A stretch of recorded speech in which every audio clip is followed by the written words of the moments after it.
Hey all, now that I finally have some good news on the story, I can finally actually tell what happened, which is what put me in burnout today. And I'm just getting a message from my dad. Let's just see what...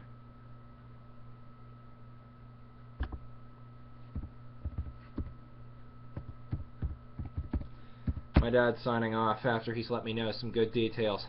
Alright, so here's how the story went. Basically, I was out with my dad sailing today, and for the most part I was actually feeling somewhat okay because of the fact that, again, I was on the water. When I'm actually out sailing, I am significantly less paranoid, insane, angry, what have you. Something about the water actually helps keep me somewhat calmer, all things considered. And again, in my state, that's kind of relative. But anyway, here's what happened. On our way back, we had dropped off the guests at a local dock at a marina in order to be able to, head back to the mooring and put our boat on the, mooring, so this way I could get rowed ashore, what have you. While we were on our way off the dock and back towards the mooring, we had to make a U-turn. We had to actually go out and make a U-turn for the boat because of the confined harbor and the wind and the way the wind was blowing, and despite being on motors, trimarans do not handle very well at low speed under windy conditions. As we were traveling through, a couple of kayakers who were foreign exchange students to Canada, and I will mention this in a moment as to why this is important, were kayaking right in front of us. Now, power vessels are supposed to give way to human-powered vessels, so we were supposed to give way to the kayakers, but the problem was they were meandering all over the place in the middle of the channel where we were trying to negotiate to, and as a result, they didn't provide a predictable path so that this way Dad could adapt accordingly. Now, what scared the blooming shit out of me, sorry, pardon my language, is the fact that in the process of this, because they were moving all over the place and I was trying to tell them to get moving, I basically yelled in English, "You're in danger, please move," and I tried to signal. The problem was, unfortunately, one of these students stopped, because I was yelling at him, right in front of my father's bow, right in front of the bow of the main hull of my father's boat. He was about 3 feet away from getting hit by a 7-ton sailing boat, which almost certainly would have capsized him because of the fact that it was a kayak. It would almost certainly have capsized him, but like I said, it was about 3 feet away when my father, maybe 3, maybe 4 feet away, give or take, thereabouts, when my father hit full reverse on the motors.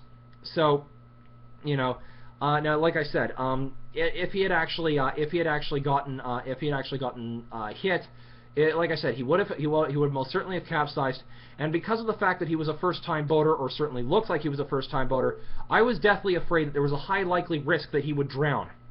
So as a result, I was deathly afraid that at the time, I was deathly afraid about the fact that I was seeing a man almost about to die in front of me and that there was nothing I could do. Now, luckily, he finally got the hint about, maybe 30 seconds before, he may have been 3 feet away, but he started moving just as my dad hit the reverse, so he did get back to the dock and safely in time.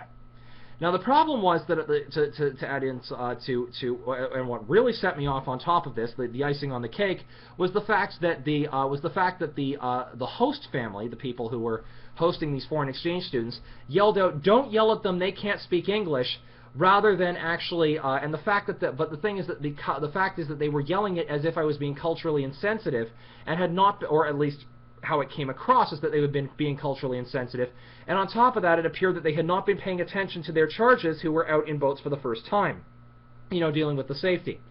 Now, here's the good bit. Here's the good news, which is part of the reason why I'm feeling a lot better about it. My friends actually talked me down off the ceiling and pointed out to me that the risk of him being killed from this, while he was in danger of at least injury and possibly, a very bad circumstance, the likelihood of him actually getting killed was a little bit less than I actually thought it was. That was, again, me going off, that was my emotional reaction making me, more afraid for his safety than maybe was warranted. Fearing for his safety a little bit more than was warranted. But more importantly, I just got off a private message with my father, who actually went and spoke to them politely after he dropped me off and made me go home to calm down. As it turns out, they actually, apparently both sides had rehearsed their comments very quickly, so very thoroughly that it was brief and to the point.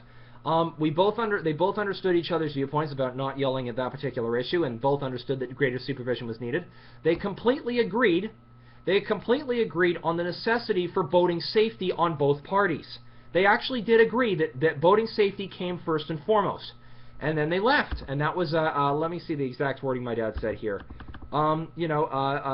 Basically they understood each other and were on the same page about marine safety, agreed, and then agreed that all's well that ends well, that nobody got hurt and everything worked out fine.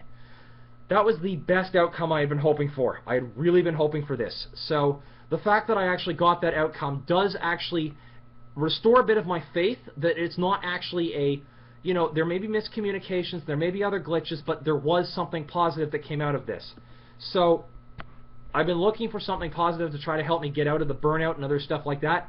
This was it. This was the icing on the cake that I needed to help, everything else that everybody's been building up towards and helping me with. Thanks again for all your support, guys, and helping build me up. And this was the keystone that was necessary to, to end the whole thing, to put me back in a semblance of feeling a lot better. Now, with that in mind, I am going to be slower, more methodical with things, try not to go off half-cocked again, and hopefully the content that you will be getting from me on Facebook and YouTube, and hopefully in my day-to-day life too, if you know me in person, then know and interact with me in person, off the internet, then hopefully you guys will at least get a much more sane, a saner, or at least a much more slowed down and methodical version of me, one that will actually be more helpful than a hindrance in the long run. But in the meantime, here's something positive, and here's looking to a brighter future ahead. Thanks, guys. See you around.